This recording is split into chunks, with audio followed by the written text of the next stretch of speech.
Hey folks, Dr. Mike Rizzotel here for Renaissance Periodization, RP Diet Book 2.0, and the chapter we're going to be talking about today is Chapter 14, all about competition dieting.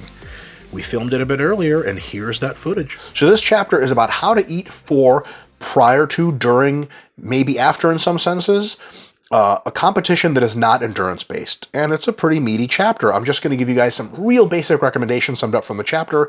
Tons more to be found in the chapter. Here's the deal. If you're competing in strongman, in gymnastics, in CrossFit, in a variety of other sports that are some mix of aerobic and anaerobic, you want to make sure your carbs and calories are as high as they can be before competition day. What does that mean? If you're making weight on competition day, clearly that's not going to be possible, but as high as they can be, given that you have to make weight. If you don't have to make weight, carbs and calories should be pretty high to make sure your glycogen stores are full, you're recovered, your fatigue is down, your energy level's up, so on and so forth. When you are actually in competition, especially if it's a competition that lasts a while, especially if there's multiple events, for example, powerlifting is a really good example here. You know, you have squats and then you rest for a while, and you have bench press, you rest for a while, and you have deadlifts. Olympic weightlifting is very similar. You have snatch and then you're clean and jerk, but they're separated by quite a bit. If you stop eating and drinking, which nerves can make you do, you're going to suck by the end of that competition, and you might have even started out strong, you're going to fade away. One of the quintessential features of a dominant athlete is a person that eats even if he doesn't want or she doesn't want, and drinks even if they don't feel like it, because they know their body's a machine and needs to be fueled properly. So have a plan. As soon as squats are over, I'm eating my sandwich that I made, I'm having chocolate milk, I'm having some Gatorade, I'm resting for a bit, having some water, and then I start warming up for bench. Not just like, I finished squats, I'm going to take 8 selfies of myself, and I don't really feel like eating, I'll have a potato chip and start warming up for bench. You might even feel okay for bench, but maybe miss your last attempt.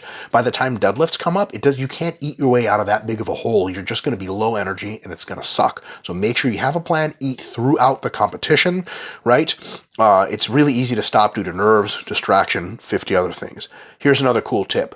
Don't eat foods you're not used to at any time around the competition, because if you get GI distress, you start throwing up, even worse, you just crapped away a whole comp prep cycle for what? You could have eaten 50 other foods that you've normally eaten. So if you're normally carb load and eat a lot of bananas, stick to the bananas, right? If someone's like, hey, try this, cheese covered rice cake, and even if it fits your macros, maybe not a good idea to experiment. Now, after the competition, any other training day, experiment away by all means. During the competition, stick to foods you'll be safe that way.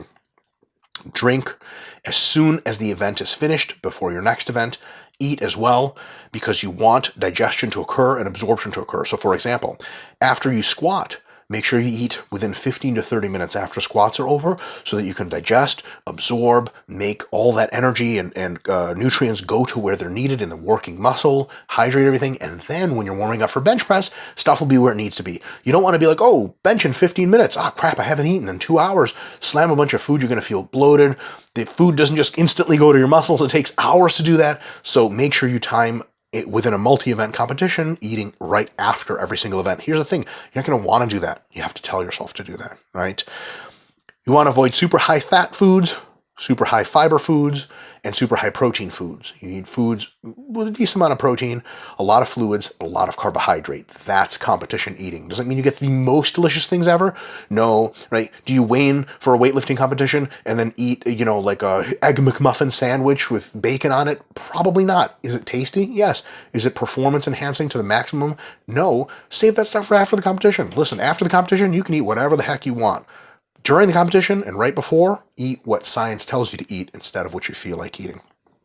In this chapter as well, I'm not going to get into it in this video because it's really complicated, we have a weight cutting, water cutting guide for athletes that weigh in 24 hours, 12 hours, 2 hours before competition, and mat side, right before you step on. For example, in jiu-jitsu and wrestling, some competitions, they literally weigh you in right next to the mat. If you don't weigh where you're supposed to, they just cancel the match right there and there. You forfeit, right? So those different kinds of weight loss strategies, fat loss is done way earlier. Now it's time to cut water weight, and how do you replenish the water weight? Super detailed guides for all of those.